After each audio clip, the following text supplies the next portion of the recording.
Hello everybody, I'm Conquering History Games, and welcome back to part 2 of my Kasa Free State campaign. A couple little housekeeping items before we get going.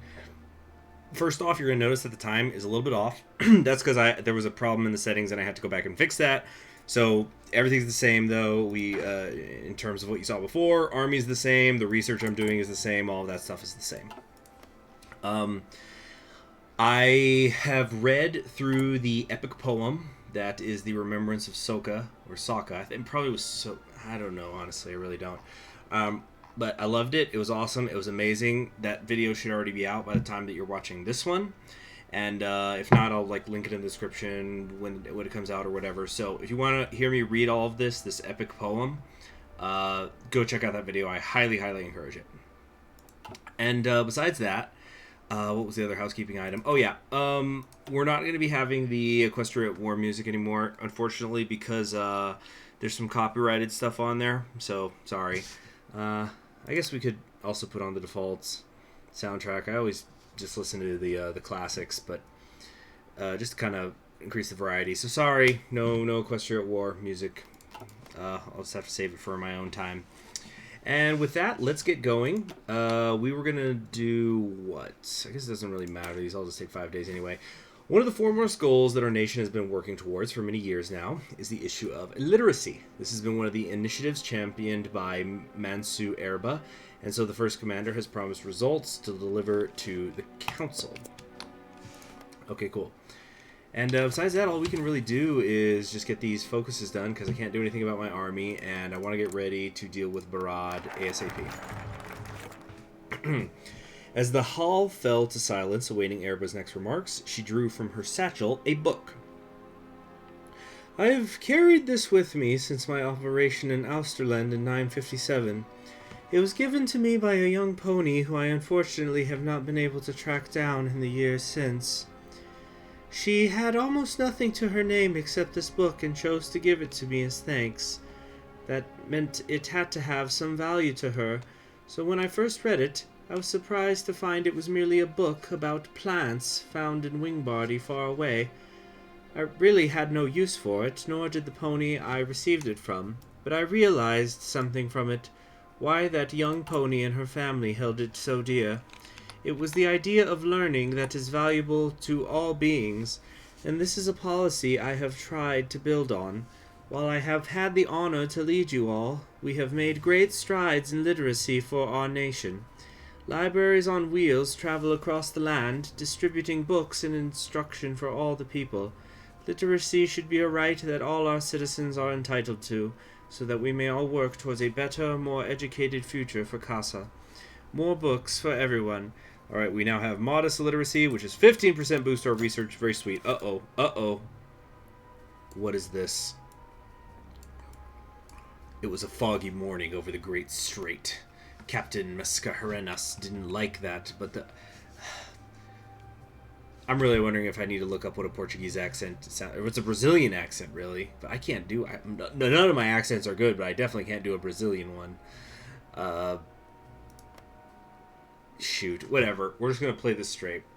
It was a foggy morning over the Great Strait. Captain Mascarenas didn't like that, but the client had been adamant. The shipment had to reach San Panario before the end of the week. So there was no waiting for Admiral HOI4's convoy. So far, it had all gone well. No rain either. Then he noted something coming out of the fog. He took out his telescope and looked out. Could it already be the Macawian fleet? He froze. The dear flag of Austerland. The captain grabbed the intercom and yelled out, "Action stations! Action stations! The Vikingers are here!" He dropped the intercom and grabbed onto his steering wheel. Spirits, why couldn't they have waited for the convoy? As the fog cleared, it became clear that the Austerlandic ship was alone. That was good, thought the captain, but they were too. He took his telescope and watched the ship. 2 guns, bigger than theirs too. They would have to try and flee. On the deck, the crew was busy trying to get the gun up, but even so, the deer ship was placing itself behind them. They had no line of fire, but they did. That could be done a little better. The first shell hit quickly, but they were gaining speed. Second shell hit the water, flooding the crew, but leaving them unharmed. There was a chance, if the deers didn't learn how to fire, that is.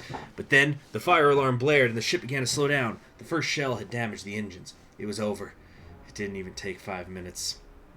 The Vikingars approached and boarded the ship. Some crew members tried to resist, but they were soon overwhelmed. After the last shot was fired, the Deers gathered them on the main deck and began to empty the ship's cargo. They didn't pay much attention to them. Then their captain arrived. Mascarenas tried to appeal to him. Please, just take the cargo and let us go. With the engine busted, it'll take days to reach San Periao. You'll be long gone before we could do anything. The Vikingar approached him and kneeled towards him. He grinned. Why just the cargo, lad? Olaf, bring out the chains! Political power minus 15. Pony power minus 75. Austerland gets event. The loot. Okay. Okay. You just made the list, Austerland. You know what? There's no reason for me to 5 speed. Okay. Perudut projectu. While many on this continent would call us backwards and primitive, we have made steps forward in the modernization of our nation. The first commander and Councillor Pasarina will address the council on this subject. Alright, so maybe 4 speed's fine.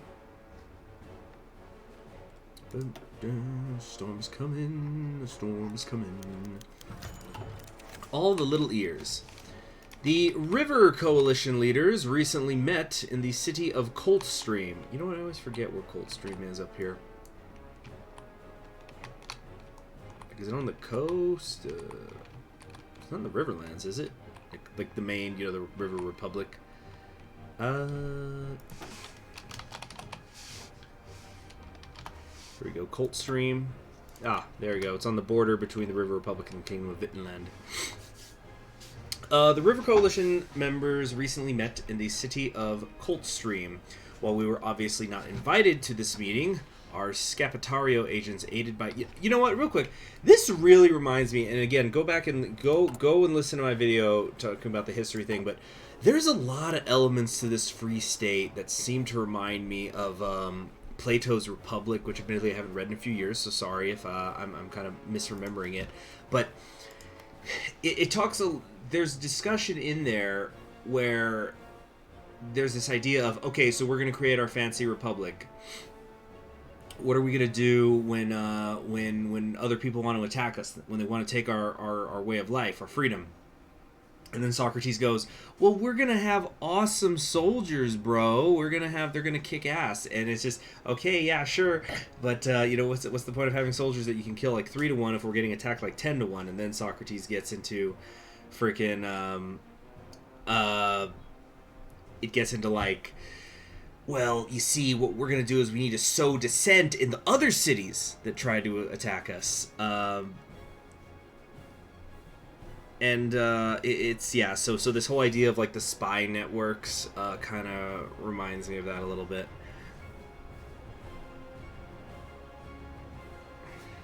Okay, so they're aided by local sympathizers among the Vittenlandic inhabitants of the city, watched closely.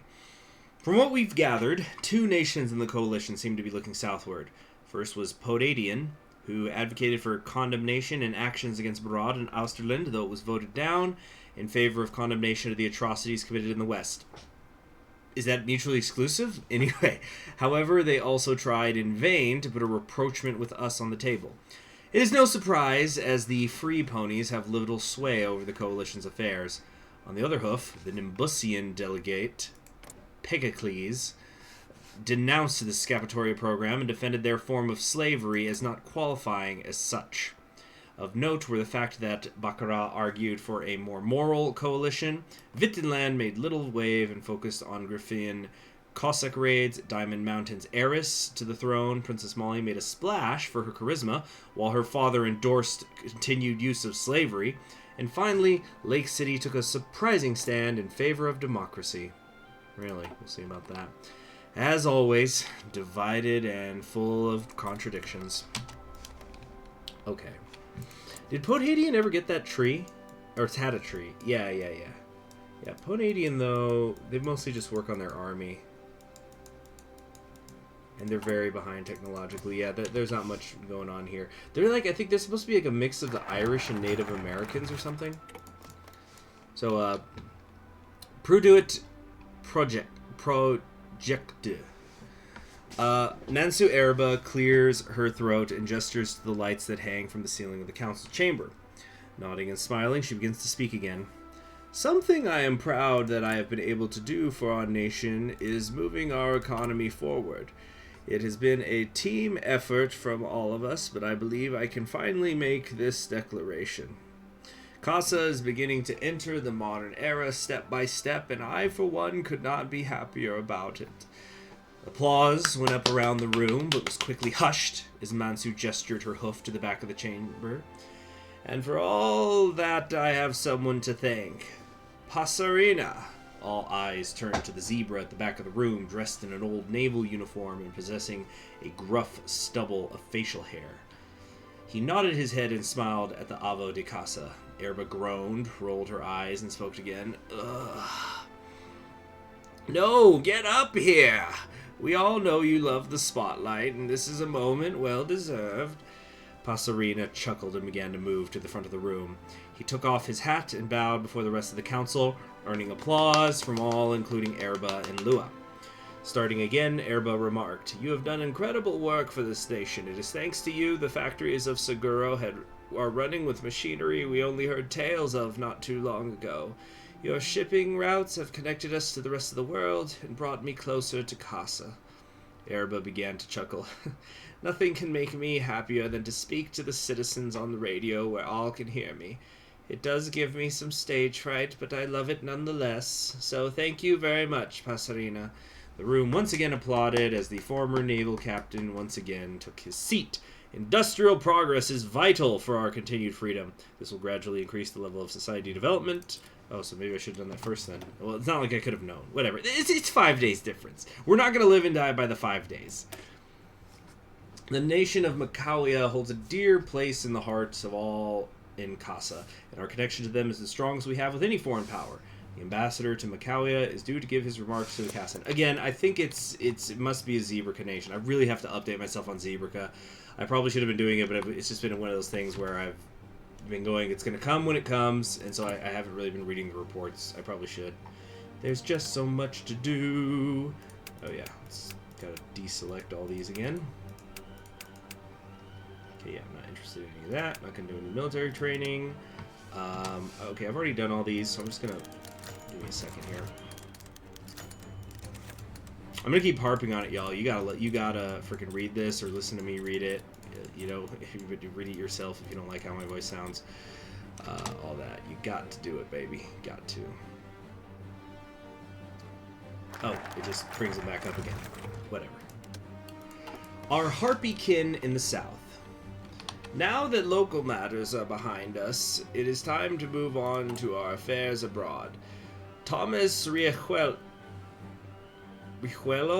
See, I don't know. Maybe if it was Spanish. Please stand up.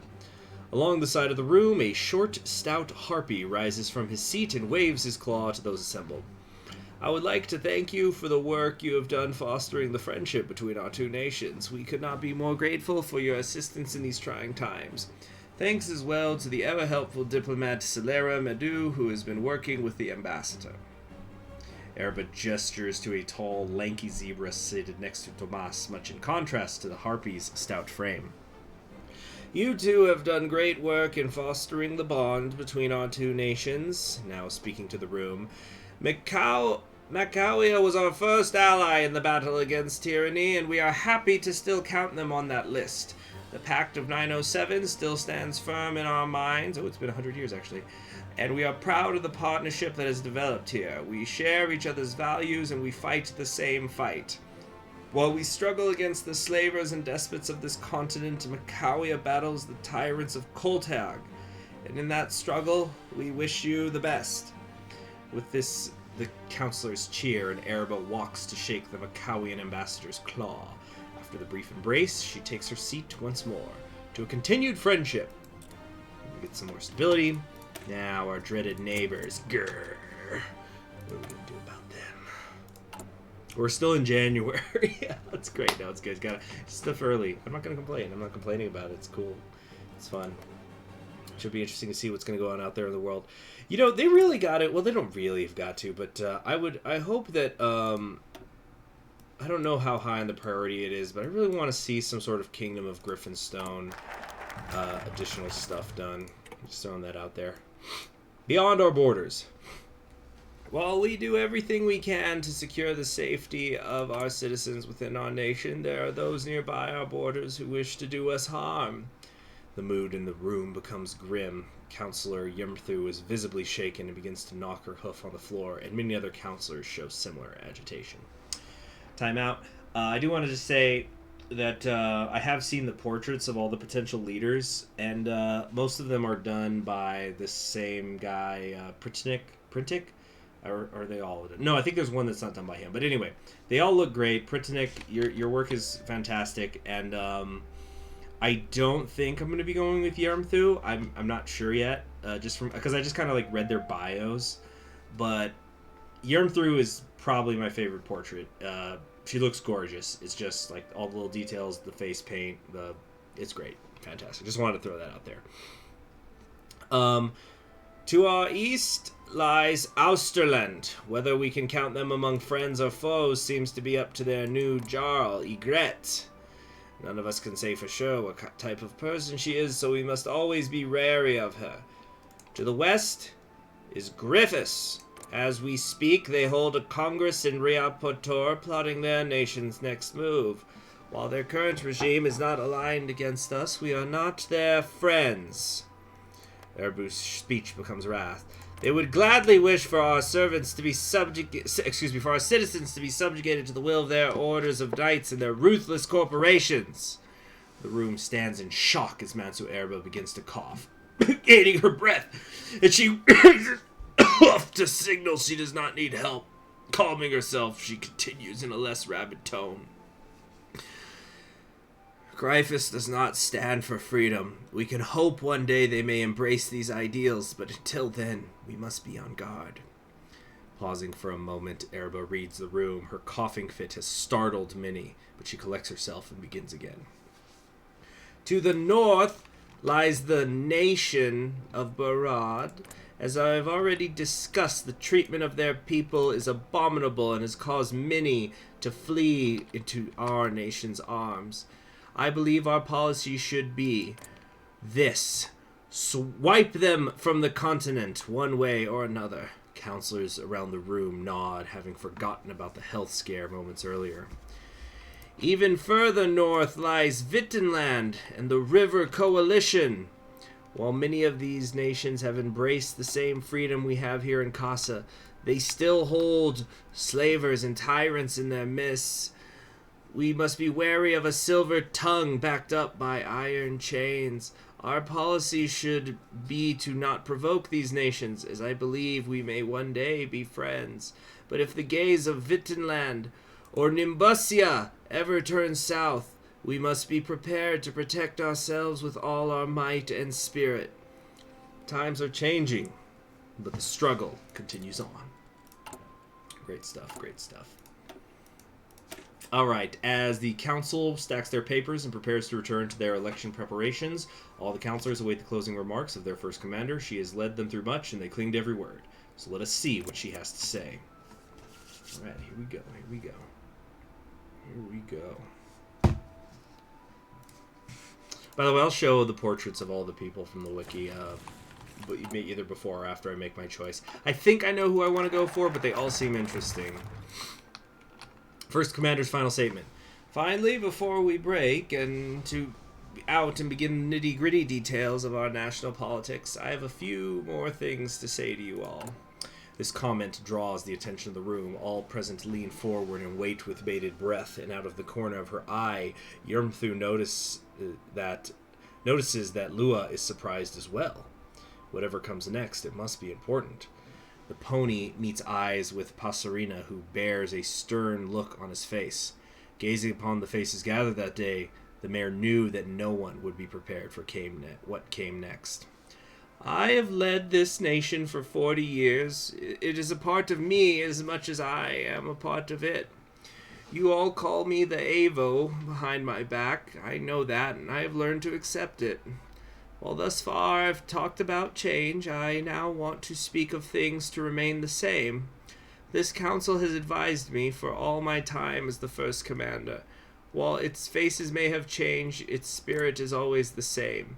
Democratic elections, limits on terms. It must remain a pillar of Kasa for as long as this nation draws breath.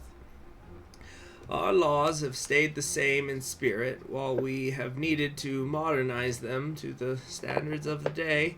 They must always try to protect those who may not be able to protect themselves, and guard the rights and liberties of all our citizens.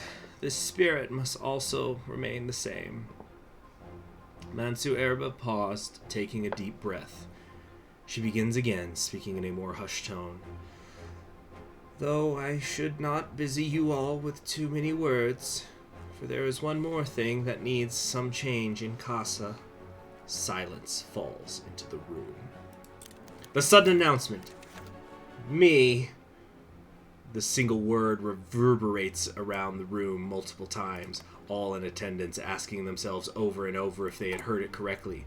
Lua stares at Arba, unable to think clearly. He stammers out a sentence. But Avo, we need... Arba cuts him short. I am not to be Kasa's Avo any longer. My health is waning.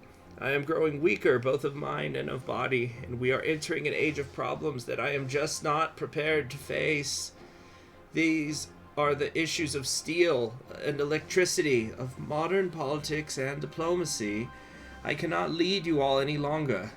I will work with the government to organize elections for a new first commander, and then I shall be off to live the rest of my life. I have a husband to get back to, you know.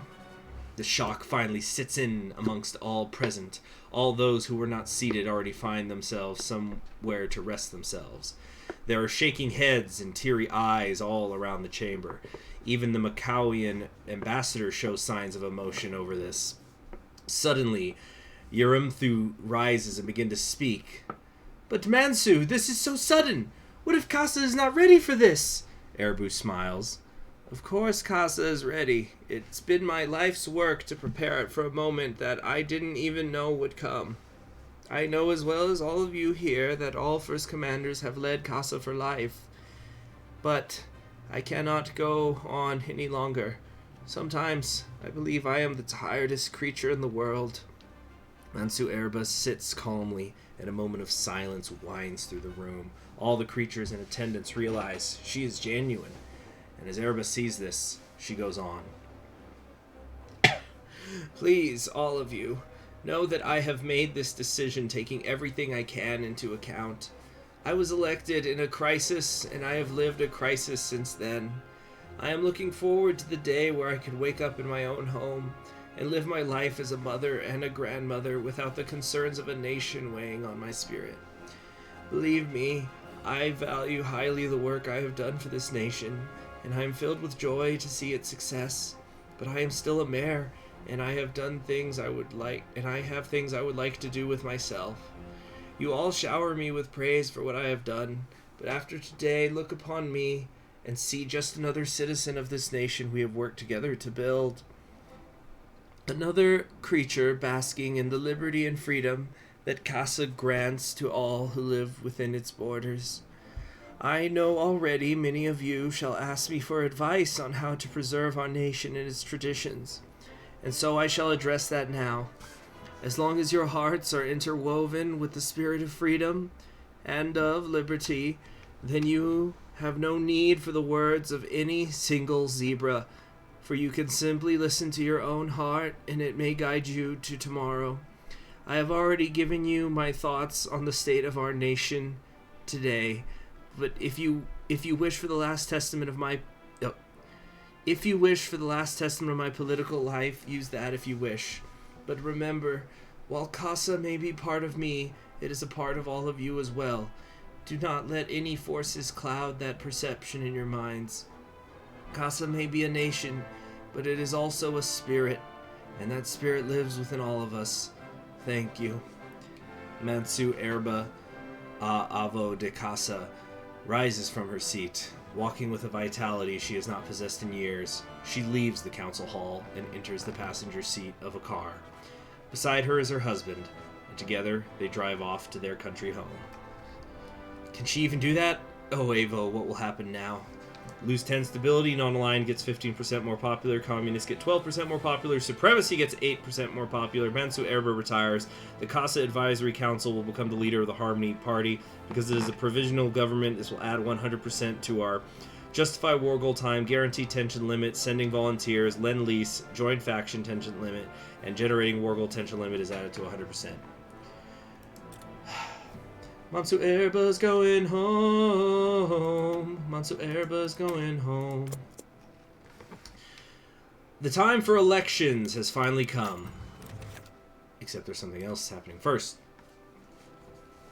In the days following Mansu Arba's resignation, many took the news with sadness, but some quietly lashed out behind closed doors. These critics saw the whole idea of resignation as poor form and bad precedent.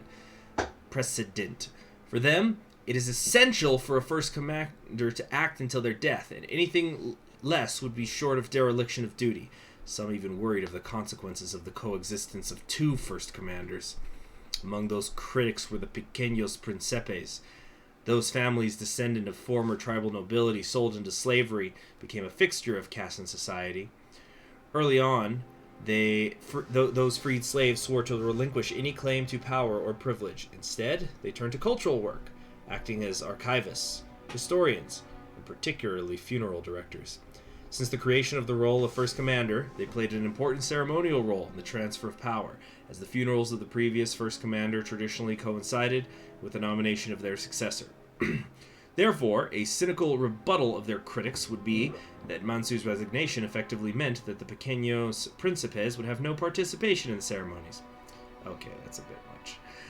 Those complaints have failed to gain any popularity, however. Okay, good. After all, everyone in Kasa knows that Mansu Arba's venerable age means that her death is near anyway. Aw, let her enjoy her twilight years. Oh, wait. Yeah, what the hell? Okay, so we now can recruit an operative. Who do we got here? We got a zebra, safecracker. I guess this doesn't really matter. Let's go build an intel network up here, though. Our spies have eyes, and we must determine what is happening in the fog that is Barad. So, our cause. Oh yeah, let's first read this part. So up here, the time for election has finally come, and it seems it will be more impactful than any creature thought possible. All the citizens of Kasa shall go to their town or village center and vote for the fate of their nation. Our cause. It was early in the afternoon when Altu Keksa got on the stage of the Ilhan Roca amphitheater. She was supposed to read some of her poems, but her heart was not into it. They felt hollow and weak. The zebra looked at the crowd, eager to hear her speak. Was she supposed to give them all what they wanted, something to feel good about themselves? She sighed, and a flash of clarity threw her poems to the wind. My dear compatriots, I wish to ask you all a question. Are we free? Do we deserve to be? The simple answer might be that we are and do because we can ask those questions. Freedom is not an alien concept, nor is it a privilege that is to be gained. It is our birthright, our very natural state. Chains, debts, and the very vocabulary of servitude. Those are the constructs. Those are, you know what? Hold on. I'm going to actually pull up her picture so you guys can see her. Although I don't know if I could do it better. No, yeah, I can't find a large picture of her. Never mind, doesn't matter. Chains, debts, very vocabulary, robs of our potential. As we speak, thousands and thousands remain bound by those lies. In Gryphus, in Barad, in Austerland, even the coalition of river hypocrites. Lied to by knights, merchants, kings, and so-called democratic leaders. Liars, all of them. Yet these bound creatures have the right to think, to live, to yearn to be more, because the words that would deny them those rights are but ink on paper for as long as it has existed. Kasa has been an experiment in demonstrating this. Each day our brothers and sisters of all walks of life get up and prove to the world at large that no life is so meaningless as to deserve to be reduced into slavedom or serfdom. And yet we have allowed this experiment to restrain itself. Mansu Arba has done many great things indeed. Of that I cannot claim the contrary. But our Avo has let herself be swayed by the tepid and timid in her circle. And now those meek of heart claim to lead us forward? Shame on us if we let that happen. Shame! Kasa, oh Kasa of my heart, how do you deserve more? How the world deserves more than the champions of freedom to lie around, fat, feeble, and idle. The slaves of the world deserve more resolve than to extend a hoof of peace to those who would see them enslaved. In this cause of freedom, we need to be as fanatical as the Knights of Epictetus, as entitled to our beliefs as the kings of Vittenland, and as ruthless as those who would see us with iron around our hooves. My name is Altu Keksa, and I hereby announce my candidacy for First Commander in the name of all who still reel under the yoke of tyranny. Freedom now, or pay the price in blood. Gain base war support plus 5%. Okay, so I think we're going to stop it there. Let's just, I guess, maybe see what the next event is. I'm guessing that as we move forward, yeah, there's going to be events firing during the focus to determine the outcome, so... Wait. For the duration of the focus, a special decision will be unlocked to examine the candidates. Okay, so this is them here. Okay, so we're gonna read all this next time. So I'm really liking this country already. If you know, if for nothing else, I love reading this little short story, you know, of it. Very well written, very well written. I kneel whoever did this.